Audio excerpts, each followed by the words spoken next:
Welcome to the Parenting Puzzle Podcast with Dr. Daniela Owen, the podcast where we attempt to solve the parenting puzzle together. Welcome in, everybody. We are excited for our 12th edition, Dr. D, of the Parenting Puzzle Podcast with Dr. Daniela Owen. How you doing today, Dr. D? I'm well. How are you, Jake? So good. I know I sent you a text, but little man Isaac won a championship, 8U flag football. So it was a very good weekend in the Loops house.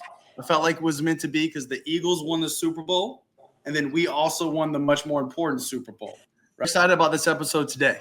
We have an amazing young man coming on the podcast. The dude's 20 years old. He probably is going to be the next Jeff Bezos at some point. But this is an amazing young man. He runs a flag football league, and today we thought it'd be a really cool topic to talk about how sports can impact a child's development, both in a positive way and maybe things and challenges that could come about in a challenging way as well. So, Gavin, we are super pumped that you're on the podcast today, and we can't wait to hear your insight. And thanks for coming on. If you want to take a second, maybe introduce yourself, and we'll jump right into it. Yeah, so I want to thank you, Jake, for having me on. My name is Gavin, and I own and operate a league and program called Louisiana Flag Football. I think we're getting very close to being the largest flag football program in Louisiana. In 2024, we service about 1,200 kids, and we're shooting to get to about 2,000, potentially even reaching up to 3,000 kids. We operate leagues in Thibodaux. We have a league in Assumption Parish, South Lafourche / Lockport, and we're also working to get into Houma, Louisiana. As you can see right here, Jake's pulling up our homepage. We do all of our registrations through this website, so I appreciate Jake for giving us a little shout out. But just to kind of get us started here, today we want to talk about sports and how sports can be impactful in a positive way, obviously building bonds and having a commitment and committing to something, right? But there's also some challenges that arise. I think I want to start with this, Gavin. You've been involved with sports and flag football since you were a little kid. So, and it might be hard to think back, but either maybe stories from what you've seen or your personal childhood, how have you seen being involved with something like flag football or Louisiana flag football? How has it positively impacted kids? What are you seeing out there? So there's two things that come to mind when this question arises. First and foremost, is the most obvious thing is physical activity. Today's world, as many of you know, as we're on technology at this moment, a lot of kids are kept on there almost that they there's an attack on their physical and physical and mental well-being. So when you get involved with a sport, it promotes obviously physical activity, working out. But another thing I want to cover is it gives a child somewhat of a purpose. So I think all humans have a purpose, and when you have that purpose and you see that purpose, you operate differently. A kid is not going to know a career purpose or anything like that at a young age. But when they know, hey, we got a Super Bowl coming up, it gives that kid something to work towards, and it gives that kid a reason to have a different mindset and maybe act better in school or try to get better grades or anything along those lines, Hey, Gavin, I love that because here's a funny story. And Dr. D, you're the star. I promise I'll shut up at some point. But, okay, so we're the Super Bowl, right? Saturday was the Super Bowl, right? That's the biggest game these kids have ever had. I had two kids, I'm not mentioning names because I know some parents listen to this podcast, that were so tired that we were worried if they could play in the game, not because they were sick, but because, like you said, they were up till late hours of the night playing video games, right? So imagine what these kids would be doing if they didn't even have that driver of, I got a championship, right? But even with that, there's still that struggle, right? I love that part. Kids these days just want to be on the screens all the time. We actually talked about that in a previous podcast about how to set limits around screens and how to get kids outside and not so codependent on the phone. because like things are different, man. When I was 12, 13 years old, I didn't have a phone. My parents were like, you outside until the street lights come on. And we didn't want to be inside. We were outside playing football and breaking our arms, and maybe some of it wasn't great. But yeah, I totally agree with the exercise part. Like, get these kids outside and not playing Game Boys all day. I love that, man. That's a great point. Dr. D, I'll turn it to you. A strong correlation between mental health and physical health. And when we think about kids being on devices, even gaming and playing a video game, there's not, even when they're playing with other kids, there's not that same teamwork and having to coordinate and communicate and collaborate together on the field to accomplish a purpose and attempt to win a game or actually play their best. And so I really appreciate what you said, Gavin, because it brings such an important element to kids' lives that like Jake, you used the contrast to you were practicing this all the time when you were a kid, but kids these days are not practicing it as much, which makes formal sports and sports leagues more important than ever by having these coordinated, organized games available for kids to participate and learn these skills on the field. So I really appreciate you bringing up that point. It's extremely important. So like, and this could be from your playing days or what you've seen through I don't know how you've been running the league for 3 or 4 years. So that's a ton of season between spring and fall and winter and summer and all that stuff. But what about when there's like a disappointment? Do you have any thoughts on that? So maybe a kid doesn't win the Super Bowl, or it's not a great season for their team, right? Or, I mean, Isaac's been there. I mean, this was our first successful year, which means every other season we didn't reach the ultimate goal, right? So there's disappointment there. So like when a kid is struggling with the disappointment of maybe they lost the Super Bowl Saturday or they didn't make it to that point and they're struggling through that and upset. You have any thoughts on how that's building resilience, or how parents should, or how you would handle that, or talk through that with one of your players? Because I know you coach, right? You coach the 10U team and you coach several teams. So like, how do you handle that with your players specifically? So with my players, I never get frustrated when they make a physical mistake. Like if a kid drops a ball, telling the kid you need to catch the ball doesn't really accomplish much. Kid knows he needs to catch the ball. The things that frustrate me are the mental mistakes that they make, especially when it's my little brother, because that's usually who I'm coaching. And I try to just mainly promote focus through the mental mistakes. You have to guide them through where they messed up. And that's the best way for them to learn. And they can take that skill into all aspects of life. You have to look at the root cause of the problem. It's not just, you dropped the ball. It's, well, you dropped the ball because you didn't run the route right, because you weren't paying attention in the huddle. You know what I mean? So you got to connect it like that.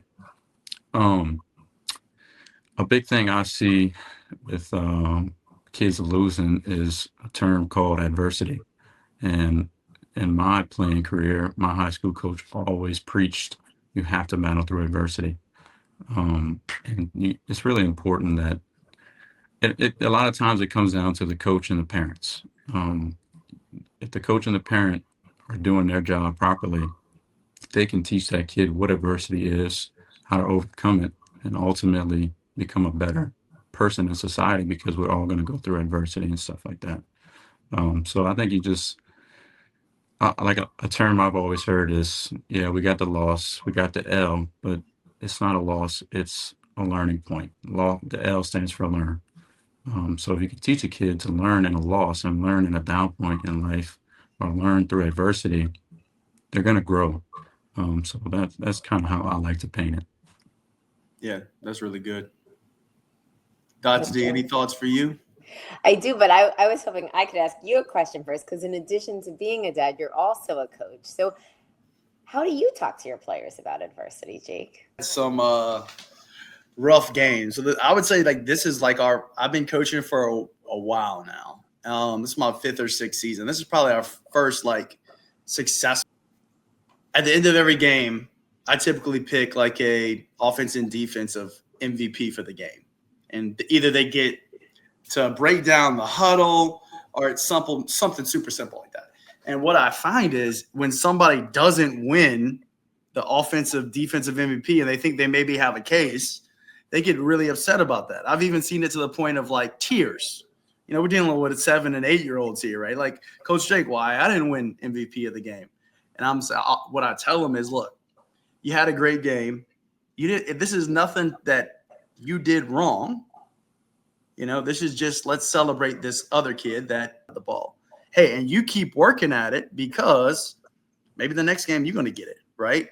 And going back to losses, like we talked about this before where the playoffs happened, and even after the first loss to the Bengals, I think we talked about how like this is just a game. Like we're not minimizing it, but this is just a game, right? This is an opportunity to reach a goal that you've worked really hard. We talked about purpose earlier, right? That was a great point, Gavin. This is a goal and a purpose that you've had for the last few months. But it's not like if you lose this game, be upset, be sad about it, but use it as motivation for next season to work even harder and come back.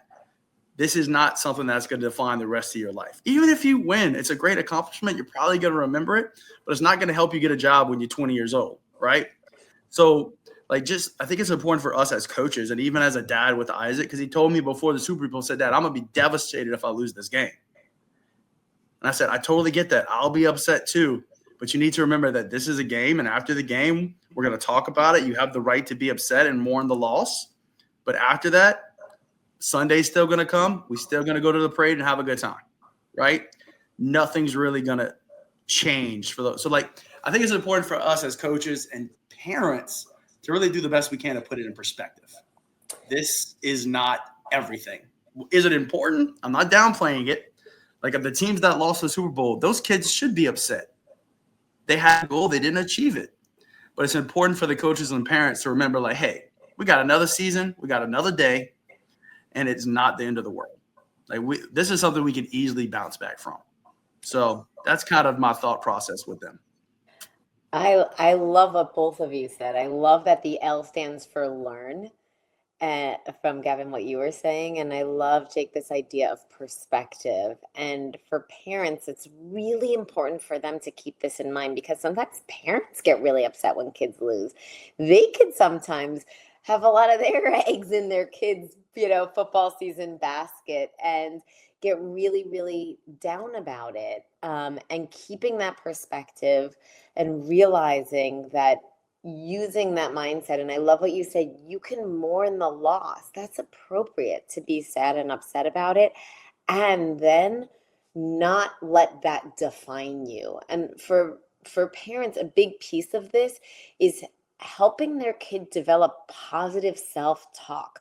So when kids are, hearing parents getting all upset and arguing the whole way home about the bad call from the ref and how the coach messed up this, kids are hearing that. So even if parents aren't directly blaming the kid and getting frustrated that they dropped the ball, like you had mentioned, Gavin, even if they're not doing that, it's really important for parents to keep in mind that you want to be able to focus on the takeaways, the learning, the feeling good for the team that did win, and that level of generosity and sportsmanship, which is a really important thing for kids to learn, because kids are taking all that in, and that is coloring how they're thinking to themselves. So if you're saying, oh, we worked all season for this, we blew it at the last minute, and if only this and that, a kid is going to really take that in and feel terrible and upset and down on themselves. It's really hard for us as humans to learn when we're in that sort of shut down, negative, fearful, or angry mindset.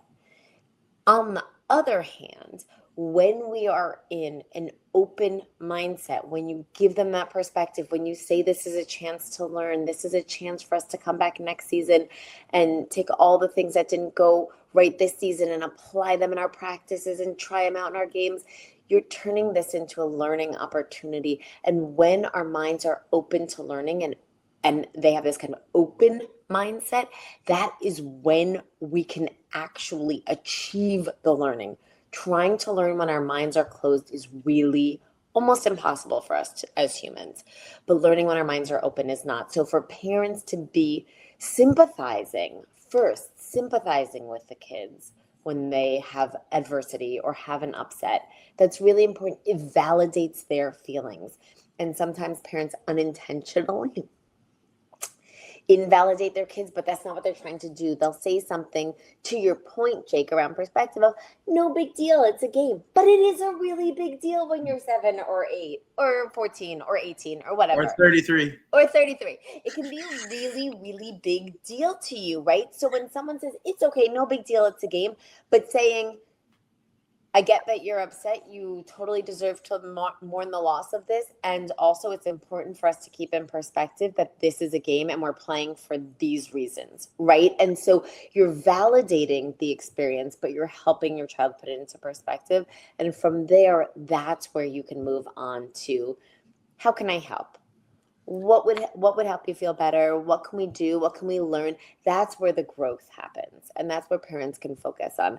But sometimes it's just, there's no benefit in rehashing some of the negatives. You might want to, but let me suggest to parents, if you really need to do that, do it behind closed doors when your kid can't hear you. It's okay if both parents are frustrated, or you call up another friend, or you're texting furiously with another mom. Don't do it in front of the kids, because they're feeling that, they're sensing that. And that energy is not going to help promote positive self-talk and that encouraging mindset that's going to help them enjoy and get all the benefits they can out of the sports they're playing. Dr. D, just to clarify, you're basically talking about, like, let's say the game's over and the parents are frustrated about a call or the coach or the playing time, not to get into that conversation in front of the 8-year-old or the 10-year-old or the 12-year-old, have that conversation later on when they're by themselves, right? I absolutely. And ideally, like during the game, if a parent really thinks there was a bad play or something, they've got beef with the coach or beef with the ref, just saying, hey, coach, can I talk to you for a minute? Right? Rather than screaming at the top of their lungs at the coach while all the kids are around, which is kind of scary for kids, right? And so just being mindful of the impact that you might be so in it in your own mind about how important it is, but kids are learning from that. I have a confession. I probably could get better at talking. I hope Jake's taking notes. I wanted to pitch in there that, like, sports can be an extremely, like, it's almost like you can put your foot in the door to influence kids with it. Like, with me, I see a lot of kids that have very, very bad upbringings. So, like, Jake probably knows this, but like before the games, I say a prayer before the games. Now, not everybody hears it because only certain people are there, but just little things like that, whether it be praying with them, teaching them to be thankful, teaching them to be sports, teaching them to be a good teammate, all those things are a special way that sports can, positively be something different than what they're used to, and a unique way to influence them doing something they love. So I definitely try to take advantage of that opportunity. I couldn't agree more. I couldn't agree more. I couldn't have said it better myself. It's an opportunity for us to, I mean, for a coach, that's why we do it, right? Is to have an opportunity to have an impact on the next generation. Like, I don't have illusion of grandeur that Grander, can't even talk, that Isaac or any of the kids are going to be like the next Alvin Kamara. Like, that's not what I'm thinking, but it is an opportunity for people like Gavin and I to make an impact. Like, we have one life to live, right? That's kind of why we're doing this podcast. Like, am I perfect? No. Sometimes I yell at the refs, but we have an opportunity to, like, shape these kids. And the same thing with this podcast. Like, if we could just get some information out there to help parents, hey, maybe next time that kid has a really bad game and the dad or the mom's frustrated, maybe they watch this podcast and now they could kind of put it in perspective and handle that situation just a little bit better, right? Because, Gavin, you're not here yet, bro, but parenting is really hard. And that's kind of why we started this podcast. So, podcast, she's ready. Let's do it.